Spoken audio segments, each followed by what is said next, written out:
leaps, pylon, touchdown. Cousins back to pass. He's going for all of it. Down the right sideline, Jackson there is a 20. He's gone all the way. Jackpot Jackson. Touchdown Redskins. Somebody come help me. Okay. They give the ball to Elliott, and he bangs it left guard and through. Touchdown Cowboys. First off, Washington need to get their money back from Josh Norman. Now let's go. He's supposed to be a lockdown corner. You can't even play man-to-man. Come on in. Good day. Welcome into First Take on a Friday. Hope you all had a wonderful Thanksgiving and are still in holiday chill mode because we are about to fire you up. I'm Molly Karam here holding things down in Bristol. Max Kellerman is in Vegas. He's got a fight tomorrow. And Stephen A. is in Philly. Luckily, he still has family around him. Gentlemen, how are we doing today? I mean, terrible that the Cowboys won, but Lomachenko and Walters tomorrow night will make up for it for me. Yeah. Let's just go. Let's just get the show. Oh, Stephen A., you talked a lot. Let's get into it. I know your turkey didn't taste quite as good yesterday as Dallas improves to 10-1. My friend, how about them Cowboys?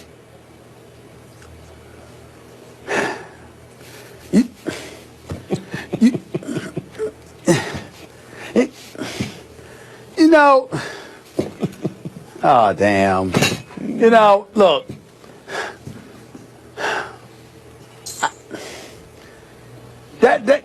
That's all right, man. He can really play. I mean... Yeah. This is the only thing that made it bearable for me. This moment right here made my suffering a little better, thinking about this.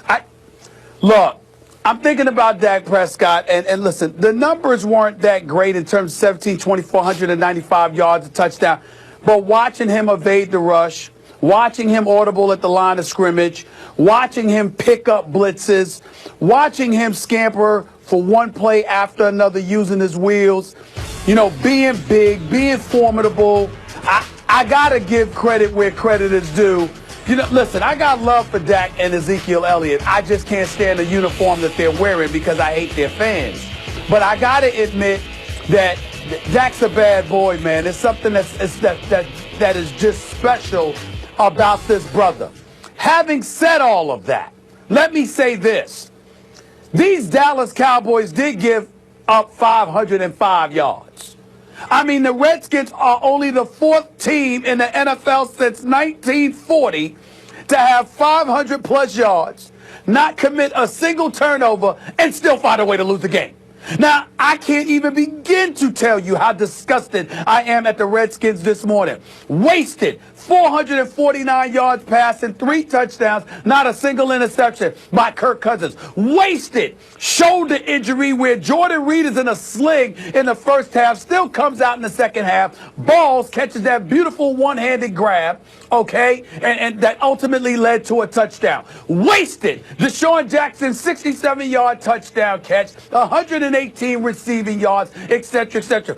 This kid Kelly, the same dude who was chirping, who was talking about how the Cowboys are the cowgirls, 37 yards rushing. See what I'm talking about? When you're a rookie, wet behind the ears, breath smelling like Similac, sitting up there running your mouth before you proving a damn thing, and then you go on national TV on a Thanksgiving holiday, and you turn around, and what do? You rush for 37 yards? Oh, shut up.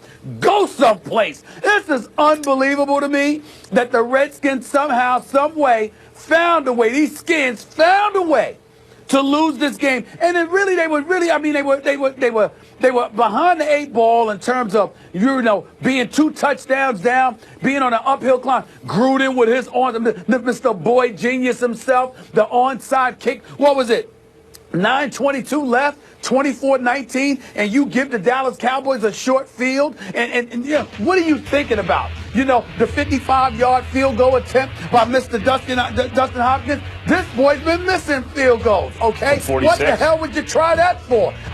I'm looking at Gruden, I'm looking at another little boy genius in Sean McVay, who wants to sit up there and prove himself. Clearly, he's an aspiring head coach before his time is due, trying to act like he's innovative. But ultimately, he's a little bit too cute. As my man Jerry Brewer wrote in the Washington Post, my former colleague at the Philadelphia Inquirer, love him. He's a great writer. All the best to him. I'm just sitting there, Jerry Brewer. Look.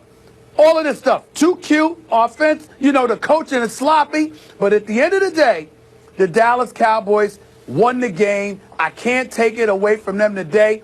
But I did see things with the Cowboys defense that makes me say, hey, I ain't dead yet. They can still be an accident waiting to happen, but not Dak and Zeke. I know that. The Cowboys, here's the bad news. Not only are they 10-1, they're really, really good. And look, part of the thing about the Cowboys fans going crazy about this team early on is every fan base, when your team's on a winning streak, starts to overrate the team and beat their chest and start to think about all the things that might go right and paint the rosiest possible picture for the future. But every once in a while, that scenario is what plays out. And that's the story with the Dallas Cowboys right now. The only thing the civilized world can hope for, because in polite society, you don't root for the Dallas Cowboys. Come on.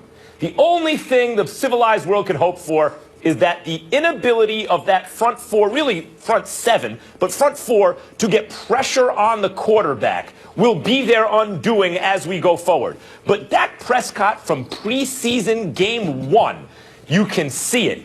I said yesterday, he reminds me of Tom Brady. Tom Brady, when he started out, it was game manager, takes what the defense gives him, doesn't try to force anything, and there's something about him. Same with Dak Prescott. Even the way when the defense comes off the field, the kind of love he gives them. You can see if you played defense, you'd want to play defense on a Dak Prescott team. He has that kind of charisma in addition to everything else, which is very important at the position.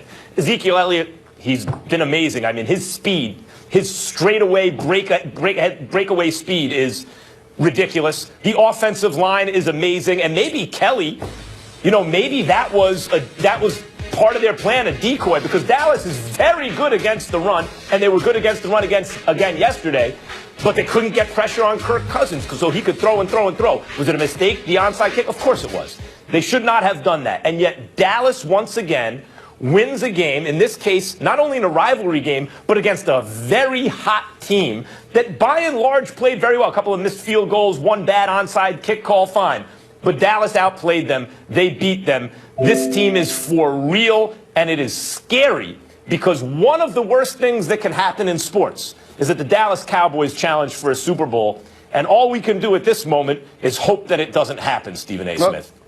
Well, I have to concede that I expect them to challenge for a Super Bowl. Right now, I'm at a point where I think that the only two teams in a position to beat the Dallas Cowboys are the New England Patriots and the Seattle Seahawks. I look at the Dallas Cowboys right now. They're just on a roll. Everything is going right. It doesn't seem to be the accident way to happen. But I also would like to point out this, and I think it's time to call these people out. Dak Prescott was a fourth-round pick, the number 135th pick overall. I think it's time, Max Kellerman, to call out the teams that passed up on Dak Prescott and drafted a quarterback. 7 quarterbacks were drafted ahead of him. Okay, who did you just mention? Debate Carson Wentz. Hold on, let me You finish. just mentioned the teams. You just mentioned the teams that you think. Yeah, I understand, but I'm just thinking Carson Wentz. We're not going to get on Philadelphia. Jared Goff, I think the Rams drafted him just because he was out there in Cali and they were moving to Los Angeles and they tried to be homers, okay? Something to talk about with Jeff Fisher and those boys. The Denver Broncos in the first round, Paxton Lynch, 26th overall, and the Jets, Christian Hackenberg, all right, at the number 51 overall, round number 2. The New England Patriots, Jacoby Brissett. He was picked before Dak Prescott, okay? Then you can't blame him because, again, Tom Brady ain't going nowhere. So, I mean, that's probably why you wouldn't have grabbed Dak Prescott. But then you're the Cleveland Browns, Cody Kessler. You're right, the but Oakland Stephen Raiders, A., think about the teams. Hold on. We get it. Think about the teams that you said are the only other 2 teams you see as Super Bowl challengers or who might be able to stop the Cowboys. You said the Patriots and you said the Seahawks. That's why I'm not. And that's Tom why I'm Brady. That's why I'm letting them off the hook. Well, no, I'm saying Tom Brady was drafted in the 7th round and Russell Wilson in the 3rd. So all 3 teams you think this year that are the legitimate challengers for the Super Bowl were picked way behind a ton of other quarterbacks. This is the way it works sometimes. I don't know if you're Denver or you're the Cleveland Browns with Lynch or Cody Kessler that you should have made that move, though, but that's just me. But I hear you. Stephen A., on the bright side, I've tasted your sister Carmen's cooking, so at least I know you ate well yesterday. So you have that going for you this morning. We move on. Whatever, Molly, whatever. We move on to the matchup within the matchup. One of the storylines that dominated the game was Dez Bryant versus Josh Norman. In the trash talk, folks, it was at an all-time high. Dez, tell us about it. Washington need to get their money back. The guy can't even go one-on-one. He bails and he holds. Never seen it before. Never just seen it out of a player. I played him 3-4 times now, and those times, I don't even think he broke 30 yards or had any significance on any kind of game. Do you feel like he saw the real Dez Bryant this time around? Man, he got lucky, put it that way. Last year. He got lucky then. He got lucky this year, too. We could have roasted his ass. This guy bumped into me like, what's up? Where I'm from, we unload the clip, so pretty much whatever you want to do, not that guy that you see a challenge from and face it back down. That's not me. I honestly feel like the guy's extremely soft. I think he's just a bunch of talk. You know, if he was out and about, I wouldn't dare in my life let him talk to me like that. Max, yesterday was a holiday. Lots of eyeballs on this game. Did they go too far? This is what you love to see, that level of competitiveness. And really, I guess the spilling over, the tipping point where it really boiled over was when Norman's going to congratulate Dak and Dez gets in his face and all this. But it had been going on all game, and this is part of Josh Norman's value. Not the highest draft pick, not the most athletic guy at the position, not considered a shutdown corner, and yet, when he matches up with the other team's top receiver, or even when those two teams play, he manages to get under the guy's skin. Odell Beckham, as I said, last year, burnt him all over the field, like burnt Josh Norman. I don't care what Josh Norman says. We all saw the game. But Beckham started dropping passes. Beckham doesn't drop passes. Why did that happen? Once again, Dez Bryant's team wins the game. And Dez talking about, I'm going to show you all the times that Josh Norman got burnt and this and that. But the bottom line is, it's Dez who seems to be catching feelings behind what happened. Josh Norman is not only an excellent player, he has this ability. He's like a souped-up Cortland Finnegan in this respect. He has this ability to get under the wideout skin, the star wideout skin, to take him out of his game, to make him something usually less than he is. And you got to give it to Norman because that comes from his pure competitiveness. And it's one of the reasons, as much as I dislike the Washington franchise as a Giants fan, that he's one of my favorite players to watch. Not the most talented, but maybe the most competitive. Max Kellerman, I don't disagree with what you're saying, but forgive me if I veer left a little bit and bring up something else. And I'm quite sure, I don't think you missed it or anything like that. My perspective is just different than yours. And I'm quite sure with your level of sensitivity, you'll appreciate where I'm about to go. There's a quote in here where Josh Norman is accusing Dez Bryant of telling him after the game, where I'm from, we unload the clip. Now, let me tell you something. As a black man in America, particularly seeing what has transpired in the streets of Chicago over the last several years, when we're talking about murder after murder after murder that has been taking place and bodies falling by the wayside and lives being lost. And we're talking in an age about police brutality. And we've got folks like Colin Kaepernick, before he revealed what a hypocrite he was because of his unwillingness to vote and to exercise and activate himself in the last election, or any election for that matter, because we've learned that he's never registered to vote according to himself. I mean, the fact of the matter is we've got some real serious issues as it pertains to violence in America, and in particular in the black community. And so when you've got two brothers who are unquestionably elite, I know both of them. at least a little bit. I consider them both to be really, really good brothers that I'm incredibly proud of, the things that they've accomplished in their professional careers and beyond. This is not the kind of language we need to be hearing from them. You can't sit up there being elite as you are, being the winners that you are, thinking about your futures and the kind of impact that you're trying to have, not just on the football field, but extending beyond that. And then literally go in front of the media and start echoing stuff like this. Now, I don't know whether it's true or not, because to Des Bryant's credit, he categorically denied that he had said what Josh Norman said he said.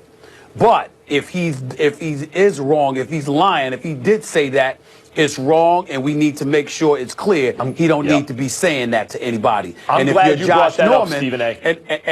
And if you're Josh Norman, you damn sure don't need to be going to the media and telling the media that he said those words to you, because it's not just about you at that particular moment in time. It carries far, far, far more weight, and it contributes to the stereotypes that are attached to young black men and what they're willing to resort to in the event that there's some kind of disagreement, where by and large we are law-abiding citizens that don't need to go that route. So I just think it's important that we make sure. I got nothing but love and respect for both of them, Des and Josh. But something like this, first of all, should never be said. And number two, and more, and just as important, if it was said between you two, that's not something you need to be going to the media. That's where I disagree. And telling everybody. I think you're raising a very good point, because that's what jumped out at me too, that comment. I disagree that Norman shouldn't say it if Des said it to him. If he's making it up, obviously that's bad. But if Des actually said that, what Norman is, I mean, that's the indicator. Des plays himself when he says that. What he's saying is, the feelings he has are so serious. Josh Norman was able to affect him like that emotionally, that he says something like that to him. He has to take it to that place, because that's how much Josh Norman got a hold of his brain in that situation. No. And Josh Norman reporting what Des Bryant said, Des didn't have to say it. He said it. Josh said, this is what this dude told me. I mean, I don't think there's anything wrong with Norman reporting that. It is nothing wrong with it if it's just about you two, but when you say it to the media, you're disseminating that kind of message to the masses, and then all of a sudden, we're not just thinking about the two individuals, we're thinking about a community and the stereotypes that we have to fight against and battle against every single day. That's not fair. to mention, Max, that also Josh Norman stepped up and said at the end of it is that, hey, if that's the way it's going to be, that's the way it's going to be. We can end the clip we can end it out on the field all day, every day. I'm just saying that you got to think about it beyond that. Listen, they're both good brothers, and I understand that we are sitting up here talking about it, and it can be viewed as being taken out of context. But it's important that they understand that the reason that I brought it up, the reason that I'm mentioning it, is because I happen to know that there are a bunch of people out there who don't look like us, don't share our culture, that are going to take it the way that I fear they're going to take it, and that's what I think the players need to watch out for. Fair enough. Let's leave it there. Up next, the Cowboys have the Vikings, and that's where we go next with Minnesota. When the Vikings needed him most, Bradford turned into Sam Bradford. Bradford's got it on third down, sets it, throws. It is intercepted. Darius Slay's got it at the 30. Oh, Darius, how big are you, young man? How big are you? So listen to this. Every single game this season, the Lions have trailed in the fourth quarter, and the games have been decided by 7 points or fewer. Now, to put this in perspective, since 2008, 8 teams have trailed in the fourth in each of their first 11 games in a season. Detroit, they're 7-4, while the other 7 teams were a combined 4-73 through 11 games. Charmed life would be up by 30 in the fourth quarter. That's fair, yeah. We're just battling. I think that's more than anything. We don't feel lucky to be down in every fourth quarter. We feel like we're working our tails off to get wins, and have still yet to put together, a 3-phase, 60-minute game where we all play really well. But as we're learning about our team and building and getting better, we're finding ways to win games, and that's important. I like what Stafford had to say there. Yesterday was no different as they beat the Vikings for the second time this season and claim the top spot in the NFC North. Stephen A., Are the Lions lucky or are they good?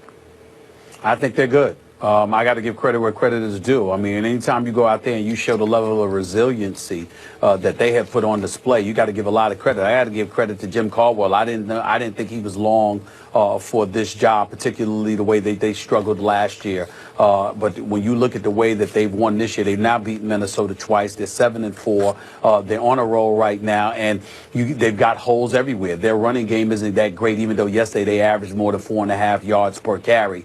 And really, with Theo Reddick, there were no yardages for loss, so that's really impressive. The wide receivers showed up after having an off week, particularly Anquan Bolden in third down situations. Plus, he registered their only touchdown, and Golden Tate has been balling as well. Ebron was without a catch, though. They still won.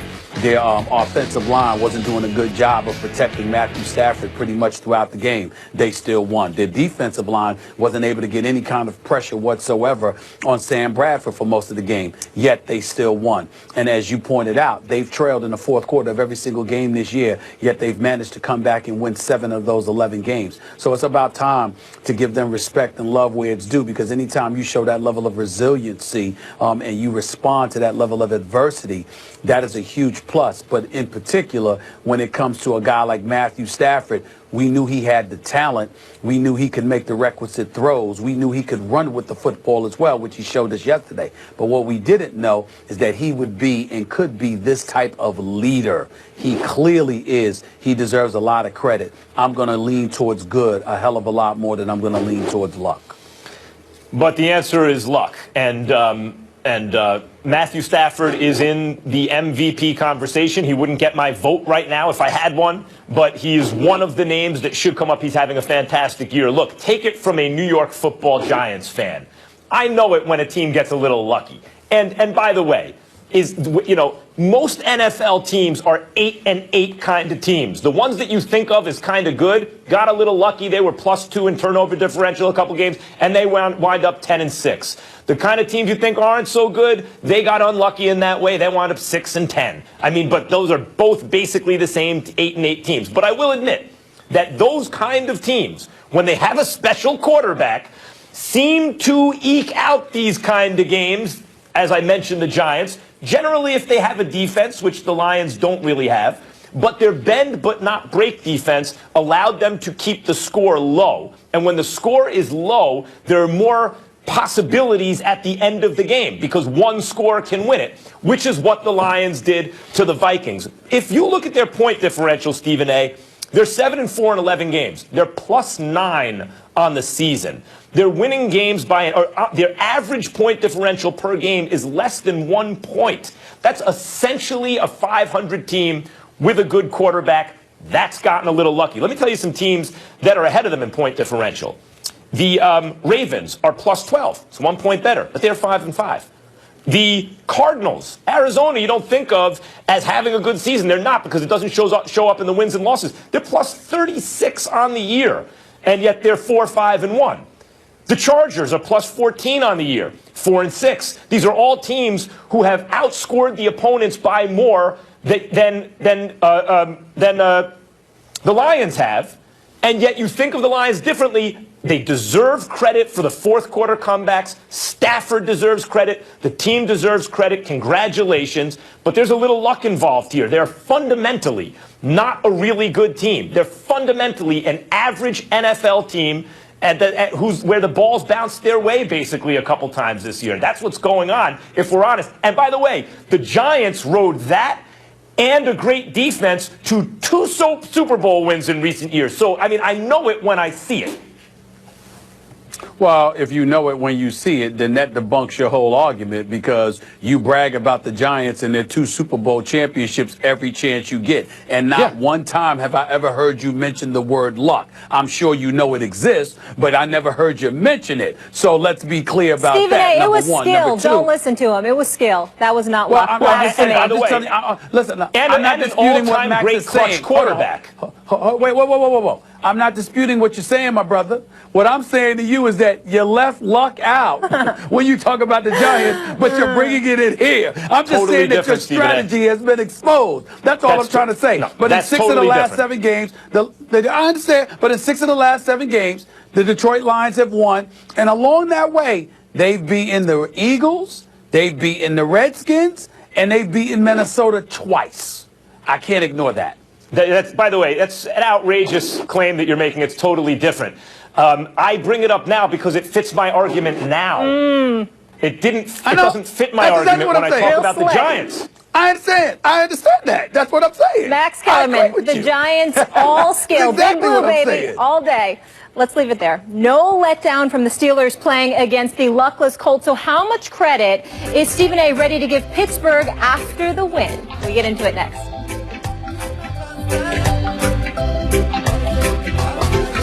Live good, life will be better. Do it now and don't. Pittsburgh Steelers, and you can't beat Scott Tolzien. Scott Tolzien. I don't even want to talk about you no more. I mean, if they lose to this dude, we might have to talk about them tomorrow because we're going to revisit the results of today's games. But that's about it. I don't want to talk about the Steelers anymore. Now, you can't beat Scott Tolzien? Him? You've got to be kidding me. I don't want to hear it.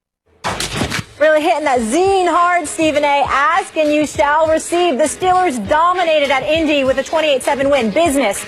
It was booming for Antonio Brown with 3 TDs. This Colts team was decimated by injuries, most notably, of course, Andrew Luck. Mr. Smith, your Steelers, how much stock are you putting into that win? Nothing. Didn't mean anything to me. I fully expected them to win. My stock would have been had they lost. Had they lost, it would have dropped. It would have plummeted into an abyss, never to return for the rest of this season. You can't beat the Indianapolis Colts with Scott Tolzien starting as your quarterback instead of Andrew Luck. I would not have wanted to hear it. But then take into consideration, not only did that happen, but safety Clayton gave this. He didn't sit there. He didn't play because he was injured before the game. Ryan Kelly, your center, got hurt during the game. You know, what is it? Vontae Davis, he hurt his groin injury. He couldn't play. Denzel Good, shoulder and neck. He couldn't play. T.Y. Hilton, we all know what a bad boy he is. He ultimately ended up getting hurt his back. Robert Mathis hurt his elbow. So everywhere you turned, they were decimated by injuries if you were the Indianapolis Colts. When you combine that with Big Ben Roethlisberger, being able to hook up with Antonio Brown, who, by the way, is one of the top 2 to 3 receivers in the game, somebody that we debated was the best receiver in the game of football at the start of this season, and you have him in single coverage, you better have scored 3 touchdowns against the Colts. So I'm not putting much stock in it other than to say this. The Pittsburgh Steelers did what the hell they were supposed to do. So there is no abyss to fall in, never to be returned or never to be seen again for the rest of this season. That much I will give them. But I'm not putting much stock in it. It's just that now they don't fall into the abyss. I'm not overwhelmed. They were supposed to do this. This is what's called handling your business. Even had they lost, whatever, short week, you lose to a team you should beat. It happens to most teams throughout the course of the season. It doesn't mean they would have lost the division. The Ravens are sitting there 5-5. I just spoke about their point differential. They're not that good. I never thought the Steelers were going to be that great this season as many others did. But without Martavis Bryant, you still figure you got a really good offensive line. You got a great future Hall of Fame quarterback who's playing at a very high level still. You have arguably the best receiver in the game. And I think you have certainly the best running back in the game, though it doesn't look like it this season. So what did we see here yesterday? And by the way, Tolzien was game. Tolzien was he was a good competitor yesterday, just didn't have enough to work with, and he was against a better team. So I agree that the Steelers' defense looked a little maybe better than they really are yesterday. If you're thinking that's what they are defensively, those picks late in the game, that's not really them. That's a desperate, quarterback who hadn't played in a long time just trying to make something happen because his team is losing and they were picking him off. Big deal. But the offensive line played very well. Ben Roethlisberger threw 3 touchdown passes to Antonio. Ben Roethlisberger threw 3 touchdown passes to Antonio Brown. And Le'Veon Bell not only ran for 120 yards, but 80-plus were before contact. I mean, the offensive line was playing really well. My point, no, but there were times this season, Stephen A., where I looked at that offensive line, I thought, not what I thought it was going to be. They're back. So now my point is the Steelers are who I thought they'd be to begin the season. A team kind of like the Oakland Raiders or the Atlanta Falcons or the New Orleans Saints in the sense that they have a really good offensive line, some elite skills position players, and a high-powered offense. And the question is, how well can they play defense? I believe not enough to be a serious Super Bowl threat, but certainly well enough to win the division. I think if you're a Steelers fan, you got to look at yesterday and say, yup, that's the team I thought they'd be. High-powered offensive team with a chance to win any given Sunday, or in this case, Thanksgiving Day. I think that's what you got to take away from it. The operative words that you threw out there is looking at them yesterday, because the whole premise of it all was this. Had you went up against this particular Indianapolis Colts team, led by Ryan Grigson, coached by Chuck Pagano, without the services of Andrew Luck, against that defense that was going to put Antonio Brown in single coverage because they were so decimated by injuries. If you were the Steelers and you had went out on that field Sunday night in Indianapolis and stunk up the joint or managed to lose to that team, you would have gotten that. To me, there's no way that anybody would have been able to make the argument that you just made. Certainly your argument is salient and profound at this particular juncture because they handled their business yesterday. But had they not handled their business yesterday, which was my point, it would have been a disaster. And I'm telling you right now, I would have been finished with them had they lost last night's game to this Indianapolis Colts team. Nobody, let's say the playoffs were to start today and the Steelers were in them. If your draw was the Steelers, if you have to play that team, even if you're a fundamentally better team because you're balanced on both sides of the ball, you're still like, maybe we could have gotten some other some other team, not those guys. Not against because that they defense. are so special on offense on the line. Defense. No, not the defense, but the quarterback, the wideout, and the running back are basically as good as it ever gets. You rarely have that three combination behind a good offensive line as the Steelers do right now. Business booming, business handled. Steelers are in first in the AFC North. And you know what's going to be fun? Next week, a week from Sunday, we have Max's Giants versus Stephen A. Steelers. I think we need a little wager, gentlemen, coming up on the line. Speaking of knowing what it's like to be in first, Dak Prescott is doing things that have never been done in a Cowboys uniform. But will he be able to take his team to the Super Bowl? We discuss. Right now on the right side of the end zone, it'll be Terrence Williams. That catch it. Touchdown Cowboys. Prescott keeps, pylon, touchdown. Back goes Prescott. Bryant, a leaping catch at the 5. Over and over again, at critical moments, he came up with big plays. He just played winning football for us, and he did the things that winning quarterbacks do. I just thought he was outstanding throughout this ball game. You are right, Jason Garrett. Dak Prescott has now won 10 straight starts as a rookie, the second most in NFL history. The only other rookie quarterback to win more, it's one Ben Roethlisberger. Not bad company to be in. Stephen A., from what you saw yesterday, can Dak take this squad all the way to Houston for the Super Bowl? No, I'm not giving him that. I mean, I'm not saying yes or no to it, but I'm saying y'all are not going to get me to sit on national television and concede a damn thing until I absolutely positively have to. It's week 10 of the regular, week 11 rather, of the regular season. The playoffs have not arrived yet. The competition that he's going against has been decent. He is to be respected for how phenomenal he has looked.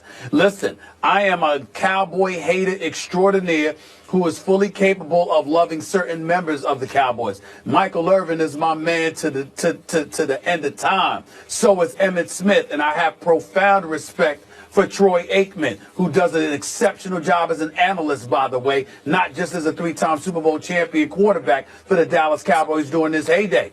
Just because I can't stand their fan base, because I think the Dallas Cowboys fan base is the worst, most delusional, obnoxious fan base in American history, and I just can't stand them, doesn't mean that I ignore the greatness that I see from individual players wearing their team's uniform. Having said all of that, it will force me to hold down the fort and to make sure that we don't jump out ahead of the game and give respect before it's due. Dak Prescott is a stud. He's big time, but that doesn't mean he is profound enough to overcome the perpetual accident waiting to happen that is the Cowboys that we have known them to be. Until he proves otherwise, which comes postseason time, I ain't giving him a damn thing more than I just gave him. I'm holding down the fort. That is where I stand.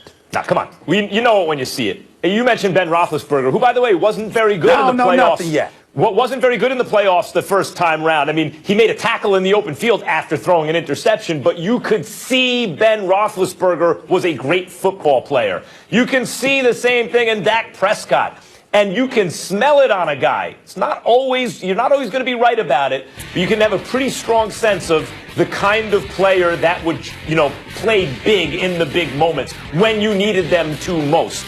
And Dak Prescott has there's every indication that he's that kind of guy. Again, it's been that way since the first time you saw him in preseason, if you're honest with yourself. Can Dak Prescott win a Super Bowl as a rookie? The answer is absolutely yes. He can do it. I'm not saying they will, but if they don't, it's not going to be because of Dak Prescott. It'll be because of the defense, as I mentioned earlier. They have a problem getting pressure on the quarterback. So as you saw yesterday, Kirk Cousins, who's a very good quarterback, having an excellent season this year, you can say that about him.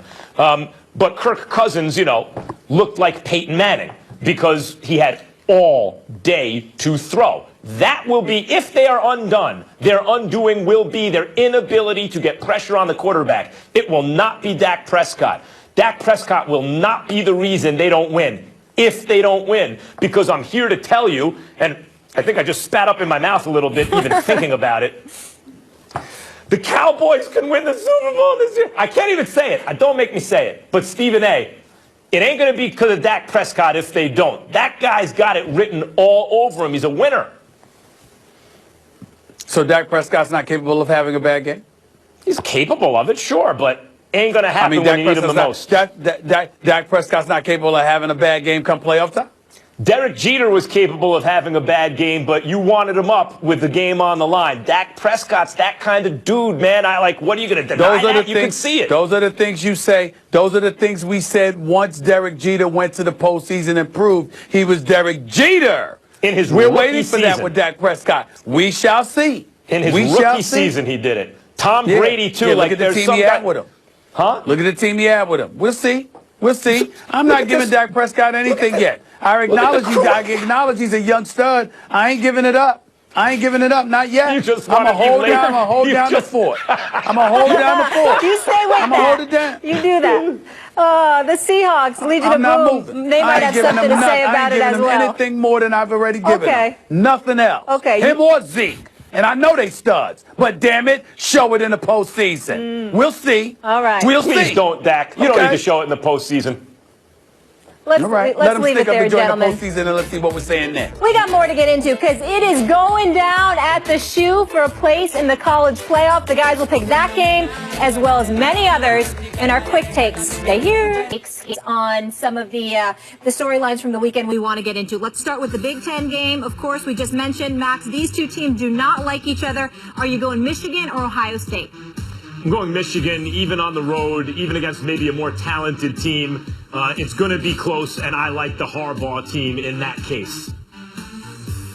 I'm rolling with Ohio State. Michigan got destroyed by them last year. It was assisted by the fact that Ezekiel Elliott rushed for 214 yards and 2 touchdowns. He's now with the Dallas Cowboys. But also J.T. Barrett ran for 139 yards and had 3 touchdowns last year. He's still there. Devion Smith, I expect him to be better this year. He only had 23 yards rushing against Ohio State last year. I think it's going to be a tighter game. I think it's going to be more hard fought. I don't think they'll get as embarrassed heavily, but I still think that Ohio State, because of J.T. Barrett, will find a way to win this game. Michigan State may have given everyone the blueprint. We'll see, or at least Michigan. We shall see. Gentlemen, the Raiders need one more win to record their first winning season since 2002. Will they get it done against the Panthers? It's going to be a good one.